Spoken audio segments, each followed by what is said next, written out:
Hey, I just want to say I never said this in the actual video because I'm sleep deprived as hell. But this isn't a normal video or like topic or style that I plan on making in the future. This is just a personal video for me. You don't even really have to watch it. This is just what's gonna be my first video. I'm gonna let Kobe from the past take it over now.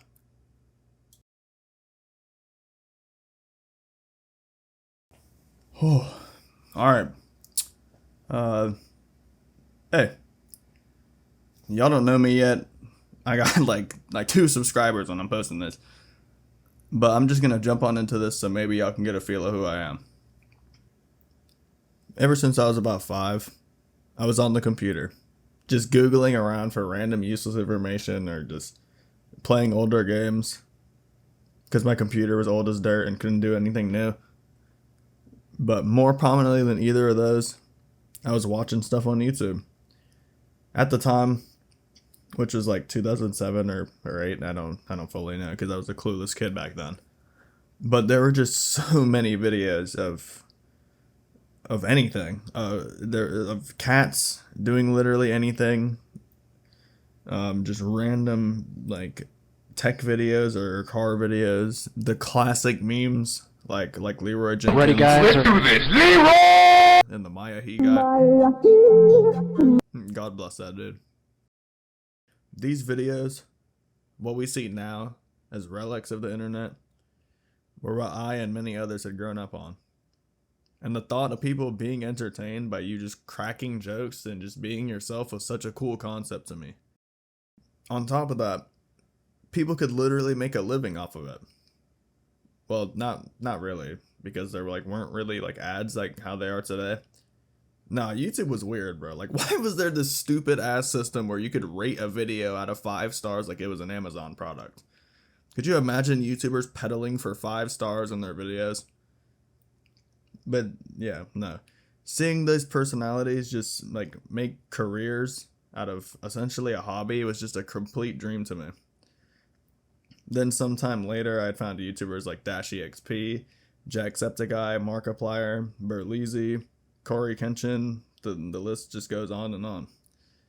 I remember the exact time when I saw PewDiePie crying like a teenage girl because of Lee's death in the Telltale Walking Dead game.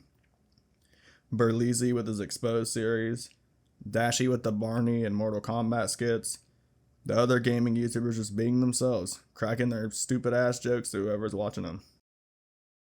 That was the time when YouTube really started becoming YouTube. And my passion for this, seeing these people that I look up to, it only grew more. Seeing more and more creators as time went on, becoming more and more recognized for their videos that they just made and posted to the website, building a career just by being themselves. That was the time when I felt strongly about YouTube for the first time.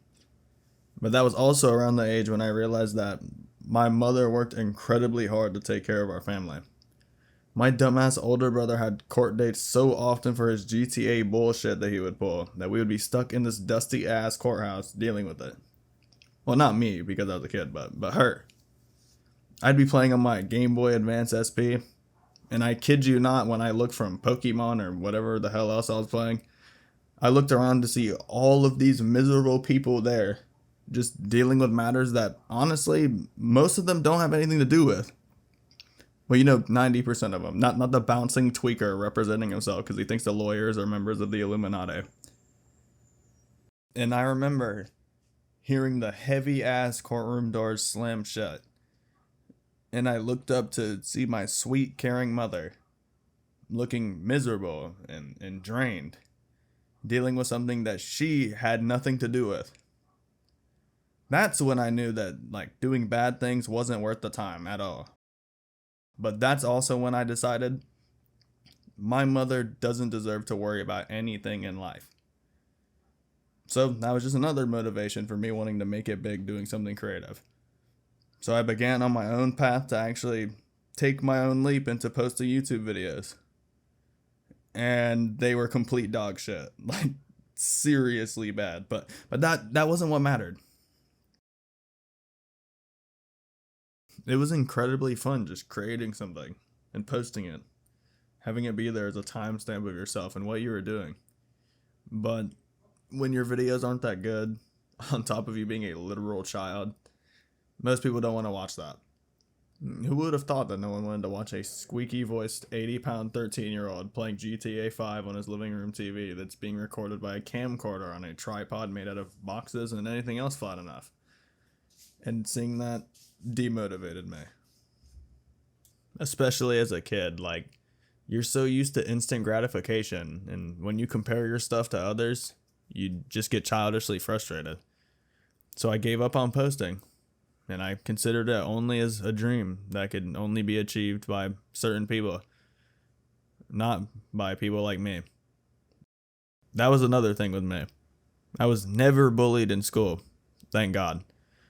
I always had people to talk to, and I had friends from every side of the school, from the sportsy jock type of kids to the complete nerds and rejects.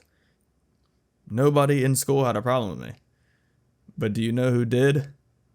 Me. I would constantly be doubting or judging myself because I would always replay my mistakes in my head on loop. And because of the way that I would think, I thought that I wasn't worth anything. I would get invited to do so many things. Hey bro, we're all gonna go bowling after school. You wanna come? Oh yeah, I have this party that I got invited to, but I don't know anyone. You wanna go? But every single time, I always managed to have an excuse.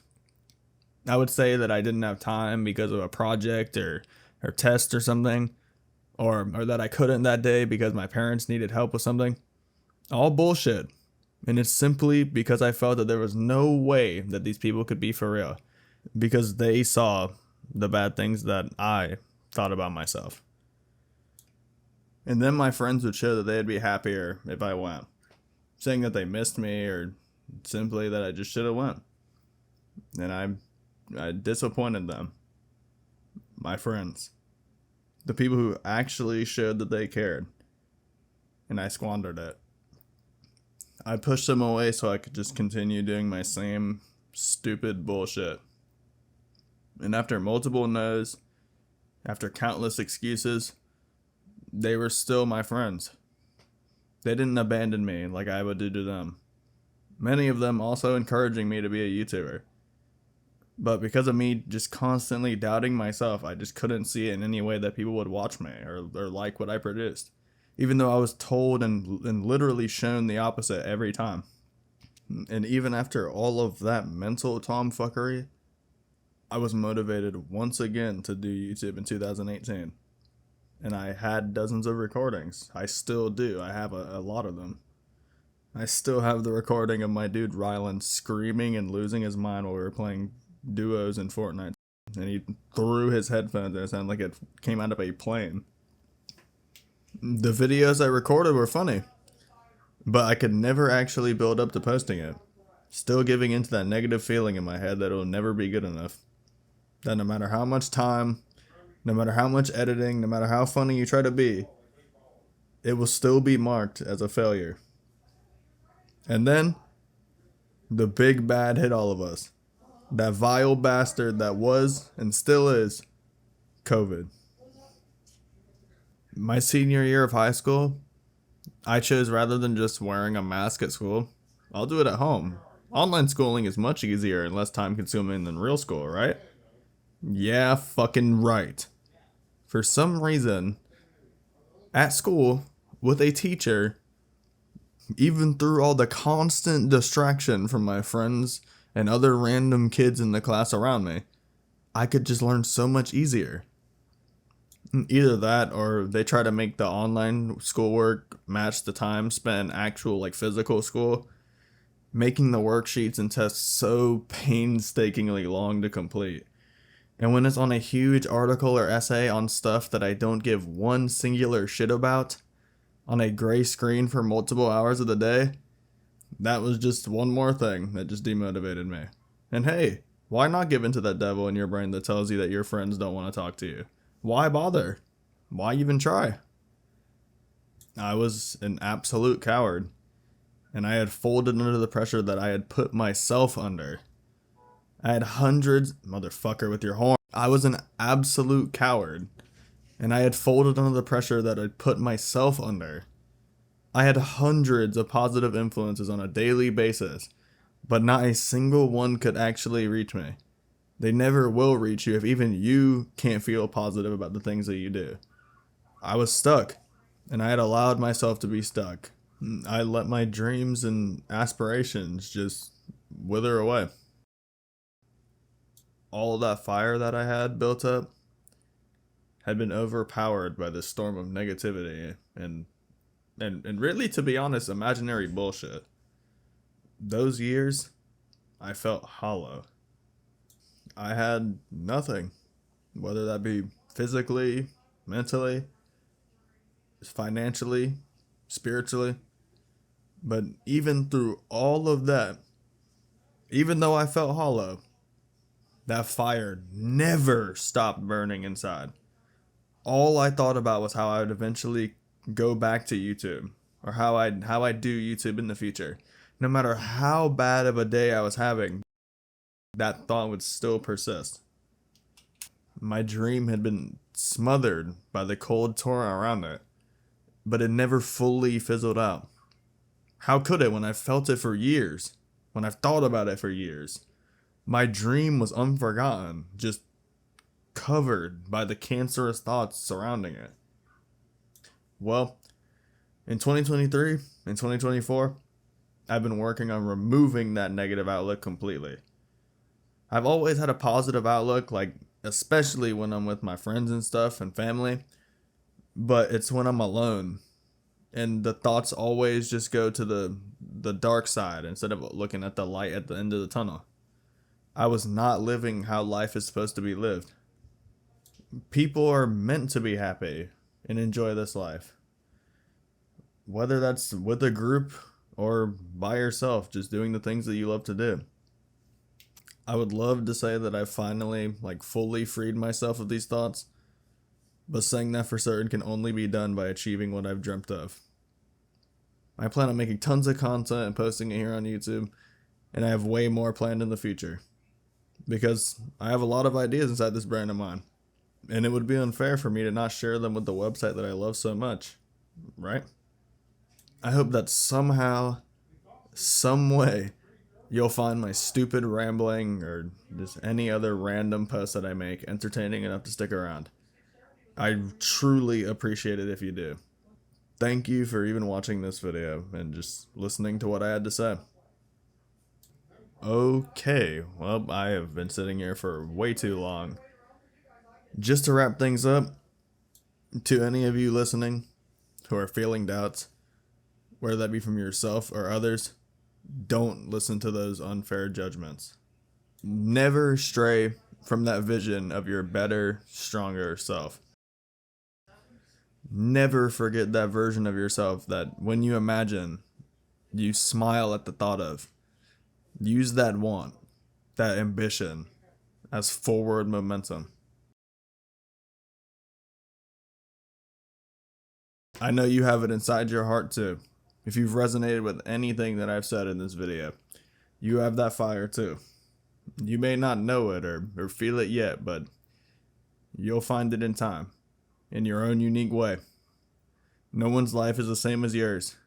No one has the blueprint. Don't pay any mind to unnecessary hate or even worry about the opinions of others. Do not listen to that devil on your shoulder, even if it's trying to use your own voice against you. Use that fire that you have within yourself. Achieve your dreams and live freely. And that is